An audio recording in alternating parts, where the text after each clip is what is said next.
Thank you for joining this presentation on revision in geography.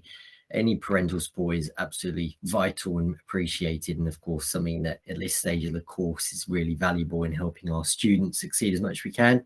And sometimes, revision is something mostly done at home, and we maybe don't get quite as much overview of that side of it, even though it's quite an essential part of the course. So by you taking engagement with this, I'm really appreciating that you're going to help us with it. So without further ado, okay, so in geography, as a result of the pandemic, there's been some changes to the course. I've highlighted these here. So we're still sitting 3 exam papers, but there has been the removal of 2 sections. So paper 3 is completely the same, but paper 1 has had a topic called development dynamics removed. And paper 2 has had the fieldwork questions removed that relate to the student's own fieldwork they would have done should we have gone on the field trip. That's not to say, however, that fieldwork questions have been removed entirely. They are in fact still in there, and we'll be teaching the skills of it from the classroom. And there are some materials within the revision guide and the textbook that we're going to give to students to help with the revision side of it, because it is slightly challenging having not experienced it out in the real field. I think that's the main bits for that. The other, the reason why I just want to highlight that is because within the revision guide that we encourage all students to buy, knowing from the PPEs, students can get a little bit caught up with the revision guide is something where I can flick through it and I'm going to revise and learn all of it. They don't maybe take on board the changes to the course as much as we try and push onto them. So despite this being frequent conversations about which topics taken out, I know that there are some students who can get caught up in their revision, we'll say, and revise a topic that they're not sitting. So if you could reinforce at home and make sure that that's not happening, that would of course be of huge benefit to our students. So within geography, now we already run quite a strict routine of revision already. We get very high engagement with it. The only part to it is that there are ways to cut corners with it, which would obviously negate some of the benefits of it. And if we can have parents ensuring that it's engaged with in the way that we tell students to, then it will be an incredibly effective tool for learning the content. Now I put in the bottom corner, learning the content equals the key to success. And I know that sounds painfully obvious, but I would like to highlight a point from that. We teach a range of skills. Obviously, the exam is skills based, and we look at describing, explaining, and assessing things as our main approach to an exam. But we are very good at teaching that in school. And actually, where students tend to maybe fall a little bit short in our subject is because they don't know the quantity of content that they need to know for the exam. So just like your keyword like abiotic is something that they might not be familiar with, even though they've been taught it, and we of course go over that in class quite often. Unless a student keeps up with learning the whole content of the course, it's quite easy to start having that erode away, and that's something that we find is a challenge in geography, because we've got a lot of content we cover. There's a lot of topics, even with the one real topic removed, that's still left a lot of the course. We need students to keep engaging with it. Now, geography mastery is how we achieve this. So every week I set a page of exam questions, which looks like this. It comes with the relevant revision material and then a mark scheme for students to self-mark. So it suggests that students are revising first, then attempting the questions, getting some of it wrong being part of this process, and then green penning it, which is the way they correct their work, and that's the vocabulary they're used to with that. They'd green pen their work to make improvements. That helps them understand what bits they need to improve on, and the process of kind of revising it beforehand is going to help consolidate the learning. Now this happens every week, and I've kind of already planned it all out for the year so that there aren't bits that repeat and things like that. It's nicely spread across all the content. So my first thing that I would really suggest is making sure that students are engaging with this home learning, but to the maximum, and not finding ways to cut corners, which they potentially could do, because you could just have a look at the revision and write the answers with it. But I wouldn't suggest that. So from that, another huge bit of geography we find is our tier 3 vocabulary. Now, by that, I mean subject-specific words. Geography has a lot of words that maybe aren't particularly reoccurring with other subjects. Now, any words that are in the specification for the exam also have the potential to be a word in the exam question.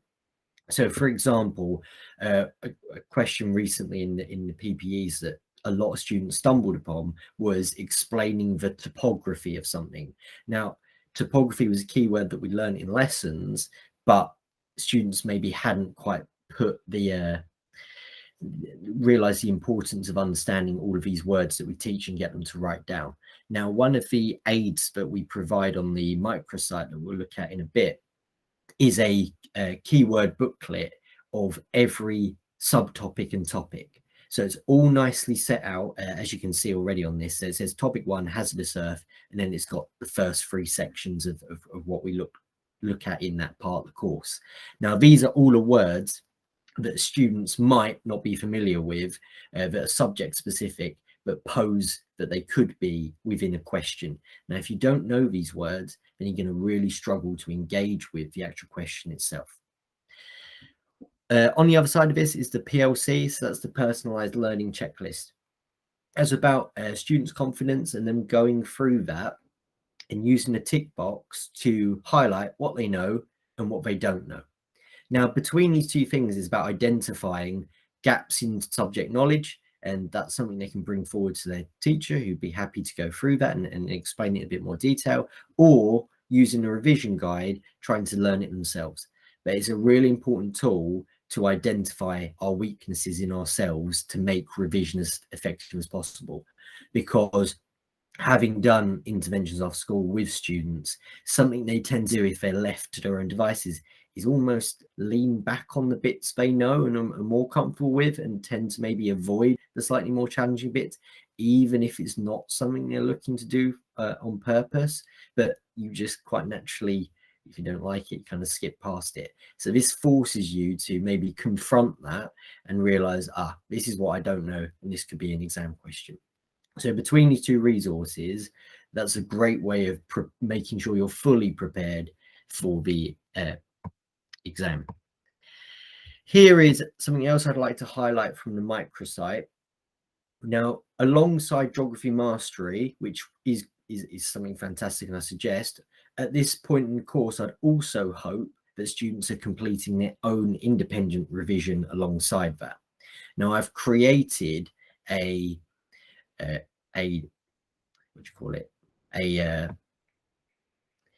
kind of calendar of what to revise and when. Now, this helps students break down the topics, and they're all planned in a way that they build up to the PPEs. So the next 2 mini PPEs, the revision for that is nicely staggered and planned to build up to it, so that there isn't any focusing on the wrong paper or wrong sections in the lead up to these exams, so that we're definitely making the most use of our time. Again, this is also a really good tool for not avoiding parts of the course, and feeling confident that you know, if you follow this, then myself, I've created it, you can be sure that you've gone through everything that you need to. There's also a link to the 3 ways that we suggest students revise. Now, students tend to, again, people fall back on maybe what they're more comfortable with is a little bit easier, but not necessarily the most effective thing that they could be doing with their time. Now, if something's not challenging, then you're probably not learning. If you're just copying notes out of a revision guide, that's actually probably not the best use of your time. Now, we suggest, as a school, really, these 3 ways to engage with content, but I'd like to highlight their use a little bit more in geography as well. So Cornell notes are great for something like case studies. Now, we've got some case study booklets that we provide on the microsite, but there's a lot of facts to take in. And actually, the best way to engage with it is to condense those notes using a Cornell note-taking method. I've got a guide that's on the microsite and an image here, which kind of gives you a little bit of an idea of how that works. The other way that we revise is using Busan mind maps, which, as you can see here, is a way of presenting information in an interconnecting way. Now, one of our papers is synoptic, which means that it needs links between content we've learned.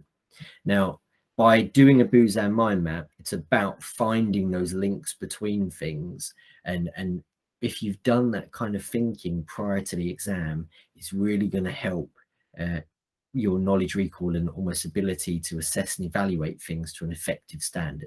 So these Busan mind maps are about taking keywords and then breaking them down into kind of their sub keywords and then finding things that are related to off of it. And then you kind of get a web that also makes, when you're knowledge recalling, everything pops back into your mind at once. The third thing is cue cards. Now, I personally think within geography, we've got a human and a physical side. The human side works very well for kind of Busan mind maps and Cornell notes, but the physical side is very process driven. Now, a lot of what we look at translates to a diagram really well. And for a lot of people, it's easier to have an image pop into your head and then you can discuss that than try to remember a paragraph you've wrote. So, for example, something like the structure of the Earth, rather than that being bullet pointed down again and again and again, it's much better to create something out of that information. And the process of doing a bit more deeper thinking to be able to draw that out is also great consolidation of the processes. In the same way that some of the things that we look at in the physical side of the course, they are almost, so for example, how a wave cut platform is formed at the coast. It's very process and order driven. And rather than trying to learn kind of a recipe of how that happens, if you've drawn out the process in kind of like a comic strip on the cue cards, you've got it there, and that's a great prompt. And then once you've done that, you start annotating the keywords, overhang, wave cut notch onto it, and then after that, you'd use your cue card to try and answer an exam style question. So you're kind of making the link so that in the exam you can remember what's a lot more condensed and easier for you to recall. So now, obviously, something we are working towards an exam. So I'd like to point us to another two incredibly helpful documents on the microsite, which is the exam question booklets. Now, there's two different exam question booklets to reflect kind of the short and long mark questions of the exam. Now, if anyone's going for kind of grade 5 and above, they would definitely need to engage with the grade 8 booklet just as much as they do the small answer booklet. The 8 markers are our essays that we write. They're about half a page, 3/4 of a page long in the real exam, but there's 3 of them in all 3 exam papers. Now that's a lot of marks, and students tend to find this the hardest. Now that then should be something that students engage with more rather than less, but they're not necessarily quite as fond of approaching that. Now, the assess questions or the booklet, there is only really so many of that type of question they can ask. And within that booklet, it's got pretty much every variation of question that's possible. Now, I don't think necessarily that students should be writing model answers to all of them. That would be a very time-consuming thing, and although very effective, might not be very enjoyable. But at the minimum, it'd be a great practice to bullet point what you would put into them. We've also got the small question booklet. The small question booklet, again, it goes through pretty much all the content that could possibly be in the exam. It focuses on the main skills of it. There is a whole host of questions broken down into the different exam papers. So when it comes nearer to May, students can focus on paper one, and once paper one's done, they can focus on just paper two. So it's all nicely kind of organized and set out. Again, if students don't know an answer to something, or they're unsure about a question, I really encourage them to speak up and let their teacher know, so that they can put that into their lessons, and you know, because there'll be other people in the class who are struggling with that as well. But because even though we assess students regularly, it's sometimes quite helpful to also hear from them where they're less confident or what they're not quite understanding, especially because actually they might do more than they realize, or they just need that extra little push. So the microsite is found on the Roding Valley website. It looks a little bit like this. On it is all of the resources that I've spoken about today. There's hopefully that's of some use to you. Of course, I'd like to say, if you feel that there's anything you want me to explain in a little bit more detail, or you're not quite sure where to find it, if you email me at jlittle@rodingvalley.net, I'll of course be more than happy to support you with that and point you in the right direction. So thank you for your time, and I hope that was of some use. And yeah, thank you for your help and support. Goodbye.